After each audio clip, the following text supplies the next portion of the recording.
Menjelang saatnya Tuhan hendak menaikkan Elia ke sorga dalam angin badai, Elia dan Elisa sedang berjalan dari Gilgal. Berkatalah Elia kepada Elisa, "Baiklah, tinggal di sini, sebab Tuhan menyuruh aku ke Betel." Tetapi Elisa menjawab, "Demi Tuhan yang hidup, dan demi hidupmu sendiri, sesungguhnya aku tidak akan meninggalkan engkau."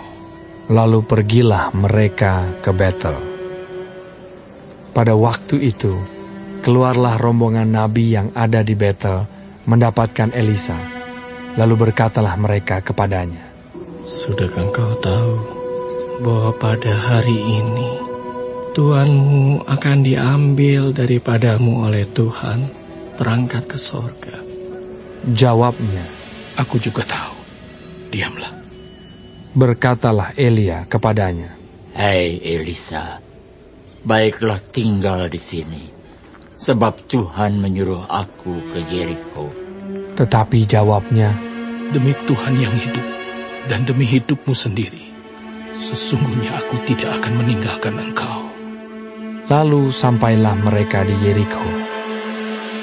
Pada waktu itu, mendekatlah rombongan nabi yang ada di Yeriko kepada Elisa serta berkata kepadanya, "Sudahkah engkau tahu bahwa pada hari ini Tuhanmu akan diambil daripadamu oleh Tuhan, terangkat ke sorga?" Jawabnya, "Aku juga tahu. Diamlah." Berkatalah Elia kepadanya, "Baiklah tinggal di sini, sebab Tuhan menyuruh aku ke sungai Yordan." Jawabnya, "Demi Tuhan yang hidup, dan demi hidupmu sendiri, sesungguhnya aku tidak akan meninggalkan engkau." Lalu berjalanlah keduanya. 50 orang dari rombongan nabi itu ikut berjalan, tetapi mereka berdiri memandang dari jauh ketika keduanya berdiri di tepi sungai Yordan. Lalu Elia mengambil jubahnya, digulungnya, dipukulkannya ke atas air itu. Maka terbagilah air itu ke sebelah sini dan ke sebelah sana, sehingga menyeberanglah keduanya dengan berjalan di tanah yang kering. Dan sesudah mereka sampai di seberang, berkatalah Elia kepada Elisa, "Mintalah apa yang hendak kulakukan kepadamu, sebelum aku terangkat daripadamu." Jawab Elisa, "Biarlah kiranya aku mendapat 2 bagian dari rohmu." Berkatalah Elia, "Yang kau minta itu adalah sukar. Tetapi jika engkau dapat melihat aku terangkat daripadamu, akan terjadilah kepadamu seperti yang demikian. Dan jika tidak akan terjadi."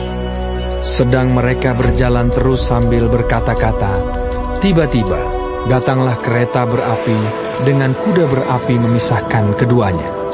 Lalu naiklah Elia ke sorga dalam angin badai.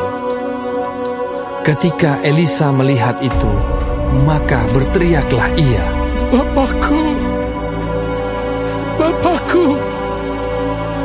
Kereta Israel dan orang-orangnya yang berkuda!"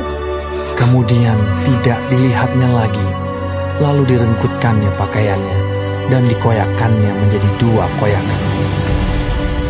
Sesudah itu, dipungutnya jubah Elia yang telah terjatuh. Lalu ia berjalan, hendak pulang dan berdiri di tepi sungai Yordan. Ia mengambil jubah Elia yang telah terjatuh itu, dipukulkannya ke atas air itu sambil berseru, "Di manakah Tuhan Allah Elia?" Ia memukul air itu, lalu terbagi ke sebelah sini dan ke sebelah sana, maka menyeberanglah Elisa.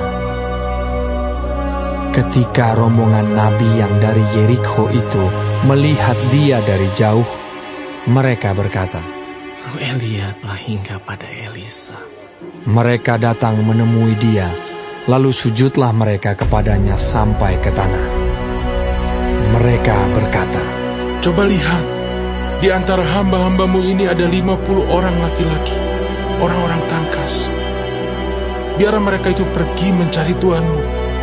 Jangan-jangan ia diangkat oleh roh Tuhan dan dilemparkannya ke atas salah satu gunung atau ke dalam salah satu lembah. Elisa menjawab, Janganlah suruh pergi. tetapi ketika mereka mendesak-desak dia sampai memalukan, maka berkatalah ia, Suruhlah pergi. mereka menyuruh 50 orang. Orang-orang ini mencari 3 hari lamanya, tetapi tidak bertemu dengan Elia. Ketika mereka kembali kepada Elisa yang masih tinggal di kota Yeriko, berkatalah ia kepada mereka, Bukankah telah kukatakan kepadamu, jangan pergi? Berkatalah penduduk kota itu kepada Elisa, Cobalah lihat, letaknya kota ini baik, seperti Tuanku lihat.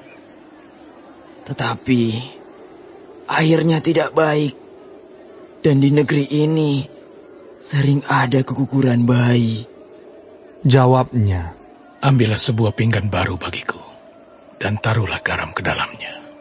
maka mereka membawa pinggan itu kepadanya. Kemudian pergilah ia ke mata air mereka dan melemparkan garam itu ke dalamnya, serta berkata, Beginilah firman Tuhan, telah kusehatkan air ini, maka tidak akan terjadi lagi olehnya kematian atau keguguran bayi. Demikianlah air itu menjadi sehat sampai hari ini, sesuai dengan firman yang telah disampaikan Elisa. Elisa pergi dari sana ke Betel, dan sedang ia mendaki, maka keluarlah anak-anak dari kota itu, lalu mencemoohkan dia serta berseru kepadanya.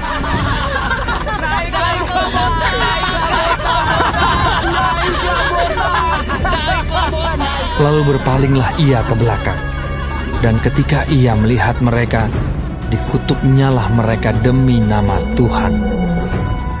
Maka keluarlah 2 ekor beruang dari hutan, lalu mencabik-cabik dari mereka 42 orang anak.